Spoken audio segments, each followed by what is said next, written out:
All right, go ahead, introduce yourself. Hi, my name is Katerina or Kat Leedy, and I was the film cutter for this project, Coffee Chat. Wonderful.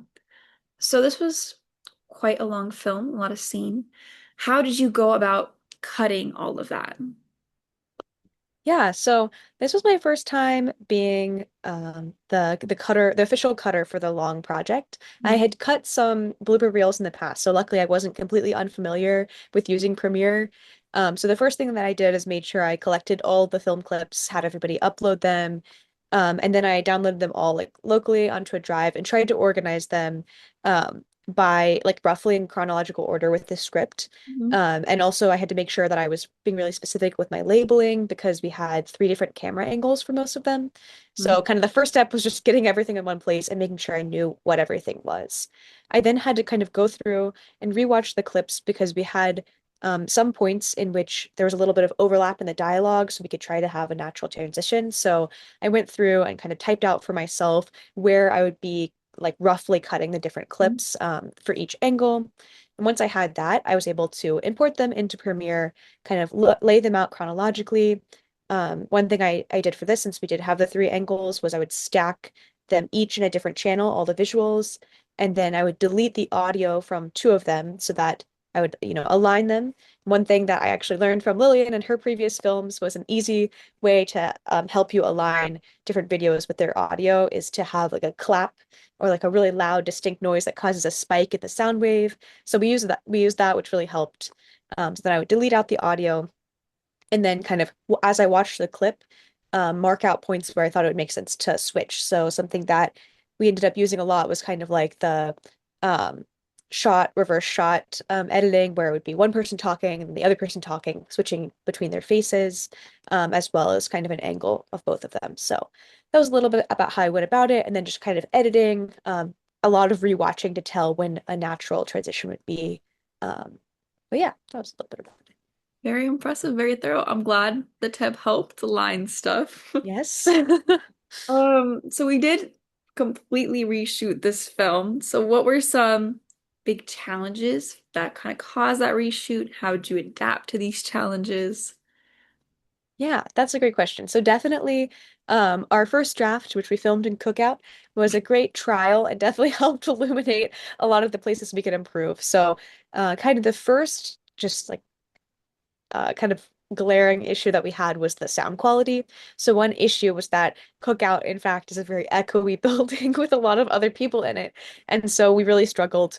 We had worked in the past projects trying to use external mics and they really compress the sound in weird ways. So we decided to try to go with the iPhone audio and we just ended up having too much background noise. Not just the echoes, but like there were like kids yelling and stuff like that. So we knew for the next location we would have to pick somewhere a little bit more insular or a little quieter, so we wouldn't have to worry about that. For the first cut, I had tried to do voice isolation, and I was able to isolate about like 50% of it, but it was still pretty loud. Another thing that I think we struggled with was with the location was there was a lot of glass around, so it was really hard to get multiple camera angles without showing reflections in the glass, Yeah, and you could like see the driving by, so there was like continuity between lots of scenes was cars. hard to get with all the environmental factors. So Mhm. similarly, we wanted to make sure the next location was easier. And then something that I wanted to really make sure for the second draft that we did was stick more carefully to the script. This is something that I think I had heard Gloria, who was the cutter for our previous film, try to get us to do before. And everybody else who wasn't cutting was just kind of like, we want it to be natural. Let's just take it again. But when I was the cutter and after experiencing how difficult it is to try to make natural transitions when we kind of ramble or we try to ad lib a little bit, I was maybe more forceful in making sure, okay, where are we starting? Where are we ending? What will the transition look like at the actual filming session? Yeah, plus the I feel like the chunks really help the actors as well, like memorize their dialogue because it was Yes. certainly a lot of script, and they did start to ad lib if it got too long, and then we were losing some of our commentary. So it was a good idea. I Yeah. agree. Um, so overall, this is our last project. Over the course of this class, how do you think you've grown as a filmmaker? Okay. Yeah. I definitely think I have a much better awareness of kind of the components that you have to really put a lot of thought into Hmm. before you even pull out a camera. Right. So, for the first project, I of course knew, okay, we have to plan like our plot or our dialogue or something like that. But I think I've really grown in understanding just how much premeditation is required. So now if I like for the next film, if I were to do any role, I know that I need to conference with every other person in the group. I need to make sure if I was a cinematographer, I need to talk to the scriptwriter. What are they imagining for this? I need to draw out my scenes. If I'm the editor, I need to talk to the cinematographer. What are they imagining? What angles are they going to be getting? What can I help them with?